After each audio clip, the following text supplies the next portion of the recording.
Olá, queridos. A paz de Cristo a todos vocês. Que bom que nós estamos aqui para mais uma pré-aula da nossa Escola Bíblica Dominical. Que bom que o nosso Senhor Jesus nos deu mais esta oportunidade para estarmos aqui passando para você, querido aluno, professor, superintendente, visitantes e todos aqueles que amam estudar a Palavra de Deus, comentários, subsídios, informações que muito acrescentarão na nossa caminhada com Deus.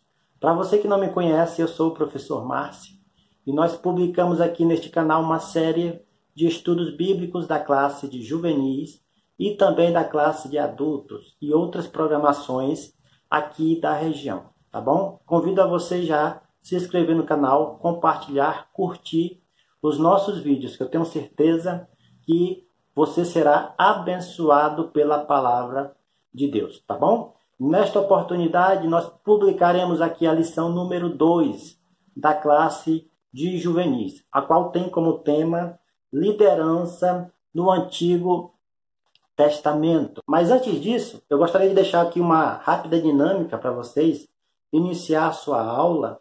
Primeiramente, você, meu querido professor, meu querido aluno e participantes, aqueles que estão envolvidos no ensino da Palavra de Deus, levem um espelho para a sala de aula.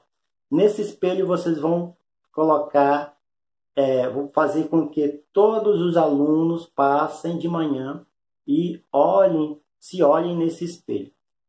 Após eles fechar a rodada, todos se olharem no espelho, você, meu querido professor, vai perguntar para eles o que eles viram de diferente, um ponto, uma característica no seu rosto, a qual chamou a sua atenção. Algo que eles não viam antes e agora eles estão vendo. Um ponto positivo a qual chamou a atenção ou impressionaram eles de uma certa maneira. Após ouvir todas as respostas, você prossiga a sua aula e no final você entregue o resultado. Você passe a mensagem oficial desta dinâmica, tá ok? E o texto principal desta lição diz: E todo o Israel, desde Dan até Berseba, conheceu que Samuel estava confirmado por profeta do Senhor. 1 Samuel, capítulo 3, versículo 20.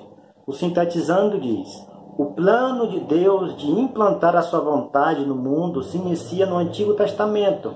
Para tanto, o Senhor vocaciona pessoas com características diferentes para liderar o seu povo, Israel, e assim conduzi-lo na melhor trajetória possível. Por isso, alguns homens em Israel foram chamados a serem profetas, outros reis, sacerdotes e até juízes.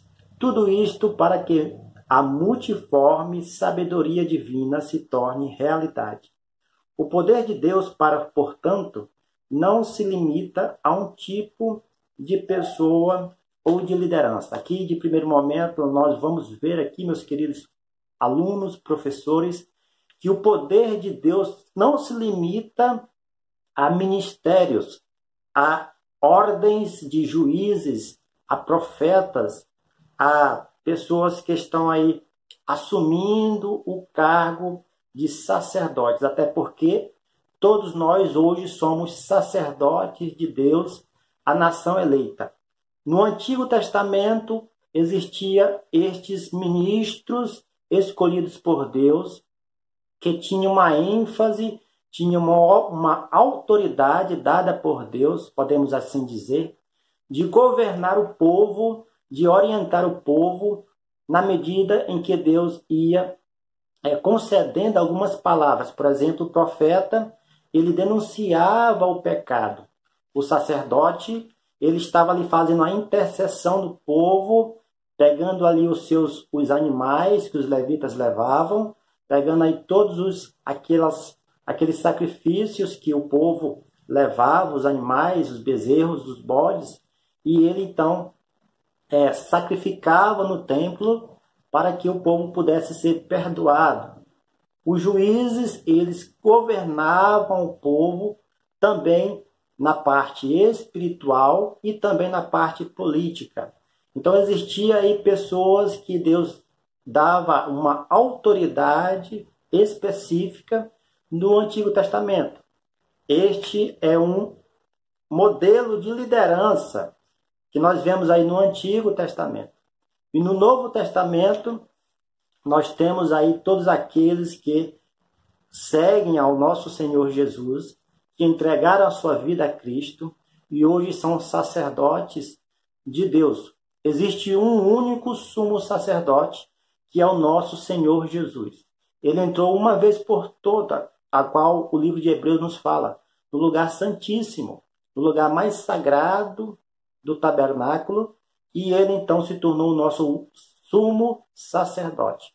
E nós somos os sacerdotes atuais.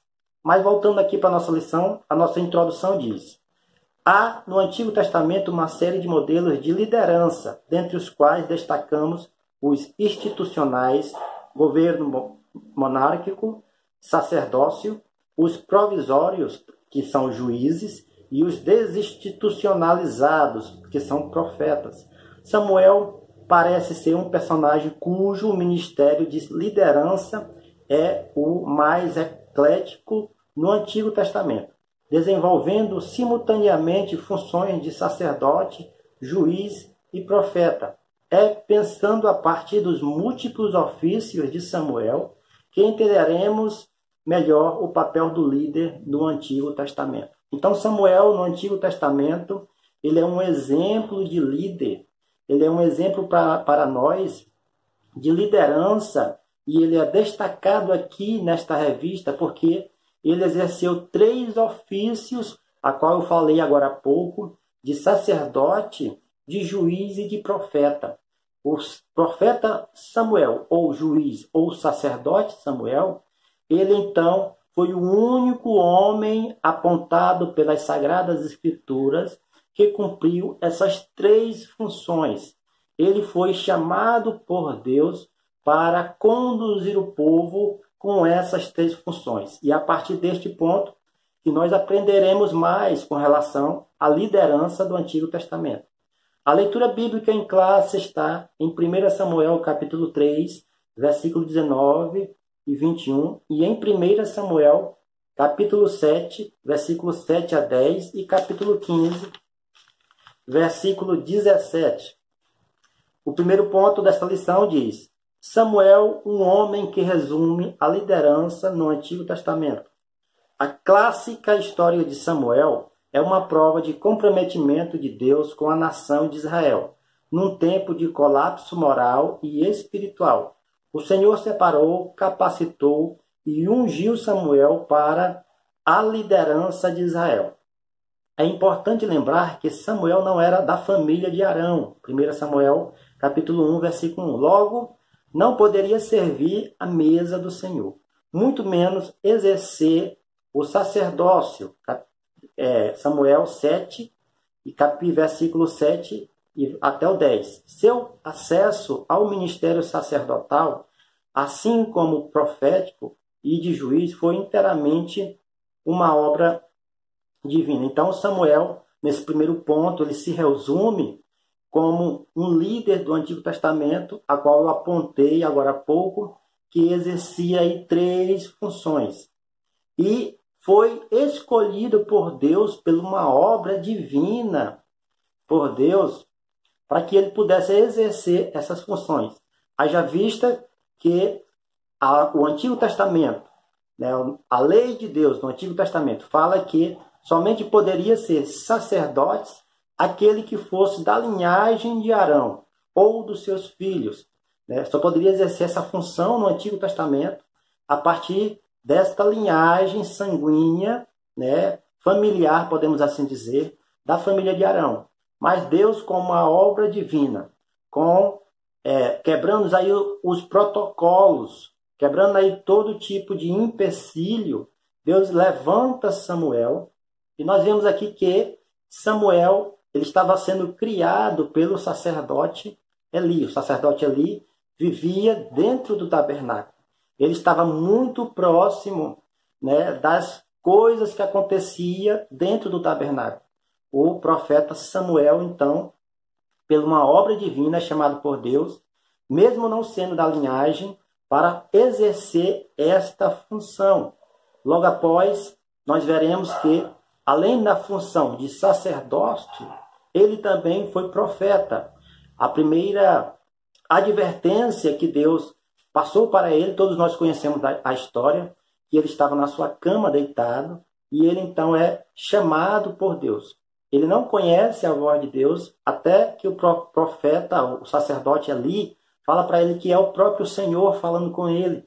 Então ele fala com o Senhor, responde o Senhor, e o Senhor então manda a advertência, para que ele pudesse advertir o profeta Eli, repreender, melhor dizendo, contra a conduta dos seus filhos. Seus filhos estavam pervertidos, pervertendo então o tabernáculo, fazendo coisas que era desagradável aos olhos do Senhor. O segundo ponto fala Samuel, o juiz que ungiu 2 reis. Após a morte de Josué e de toda a sua geração, o povo de Israel desviou-se do Senhor. Por isso, Deus levantou os juízes, líderes que episódica e temporariamente assumiram a liderança da nação para libertá-la da opressão dos povos vizinhos. Não cabia a um juiz permanecer ilimitadamente no poder. Sua liderança era transitória e carismática, ou seja, fundamentada no apoio e reconhecimento popular. Então Samuel foi reconhecido pelo povo também que ele era um homem de Deus, que ele era um sacerdote, que ele era um profeta e que ele era também um juiz. O profeta Samuel, ele julgava as coisas que Israel fazia. Ele tinha a ordenança, ele dava o decreto final, tanto espiritual como também politicamente. Ele fazia comunhão com a nação de Israel, ele fazia também contato politicamente com outros povos, né, e os outros povos também respeitavam ele de maneira grandiosa. Então, o profeta Samuel, ele também exerce esse cargo de juiz, porque esse cargo de juiz, ele é temporal. Ele foi temporal, melhor dizendo. Passou, ok? O terceiro ponto, nós vamos estudar aqui a respeito do ministério sacerdotal de Samuel. Samuel foi contemporâneo de um momento decadente do ministério do sacerdote em Israel. O sumo sacerdote ali estava incapacitado para exercer a função, tanto por suas limitações de saúde quanto por sua inércia em relação ao comportamento abominável de seus filhos. O filho de Ana, entretanto, permaneceu fiel à sua vocação divina. Então nós vemos aí, meus queridos, que o profeta Samuel, ele vivia dentro do tabernáculo, o sacerdote Eli, ele criava ele, e ele via todas as condições, tudo que estava acontecendo ao seu redor. Os filhos dando mau testemunho, a nação de Israel precisando ser reconciliada com Deus todos os anos, né? A nação de Israel precisando de uma advertência de Deus, o próprio sacerdote Eli, a qual ele tinha como pai na fé, precisava então ser surpreendido, precisava ser advertido, repreendido por Deus.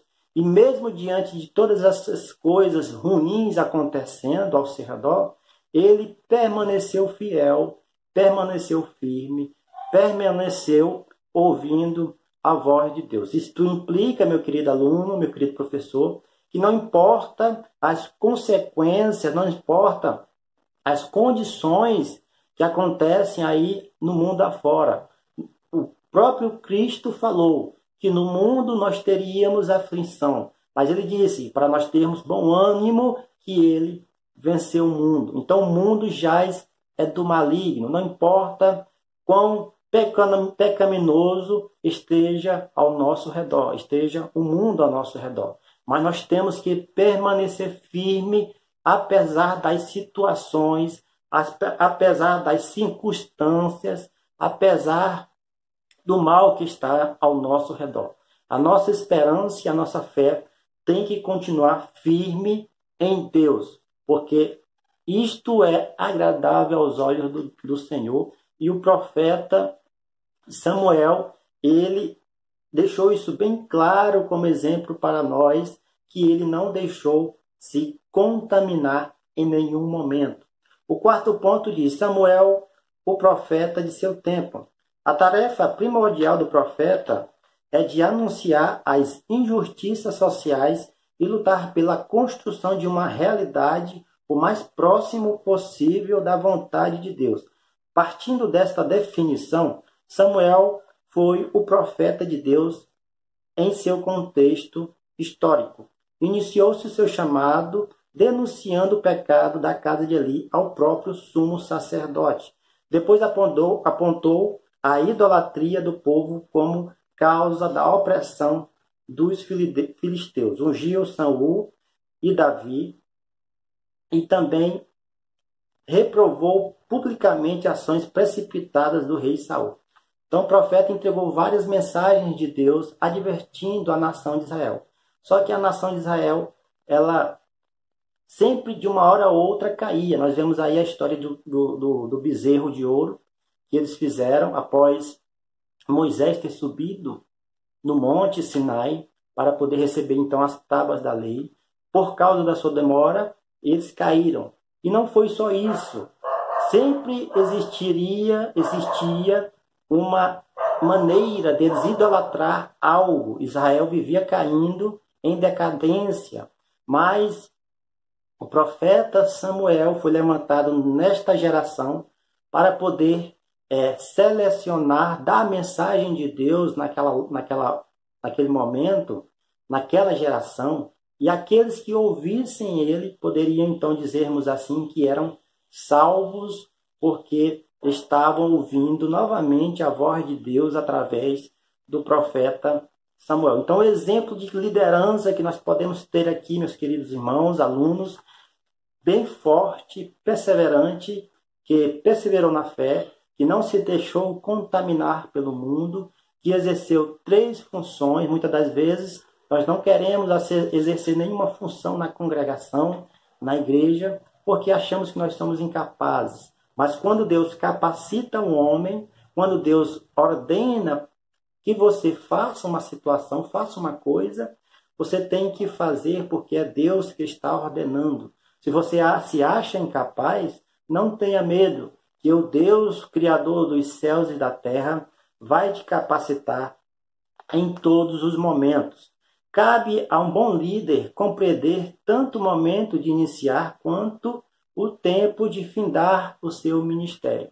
Então, o momento de iniciar a sua liderança, cabe a um líder a ele saber exatamente o momento em que ele deve iniciar a sua liderança. E este momento é quando você tem um chamado de Deus para liderar, quando você está exercendo uma função que Deus lhe confiou. Este momento é o momento de você agarrar com todas as forças e confiar em Deus, porque é Ele quem vai te orientar e te dar, então, sabedoria dos céus. Mas existe um momento também que é necessário deixar a liderança, deixar de ser líder. Por exemplo, quando a gente já está perdendo as nossas forças, a velhice, ou quando a gente não tem mais uma capacidade física de avançar e de fazer o melhor, né? Então nós precisamos também entender isso, porque Samuel ele soube entender. Saul é um exemplo péssimo que nós vemos aí, que ele não soube entender o momento de deixar a sua liderança, de deixar o seu cargo. Mas Samuel tem todos os exemplos, as características que nós podemos entender, tá bom? Bom, no final de tudo, agora que nós chegamos aqui no final da nossa lição, você vai dizer para os seus alunos que a dinâmica que foi feita no início, o ponto que eles encontraram, que surpreenderam eles na sua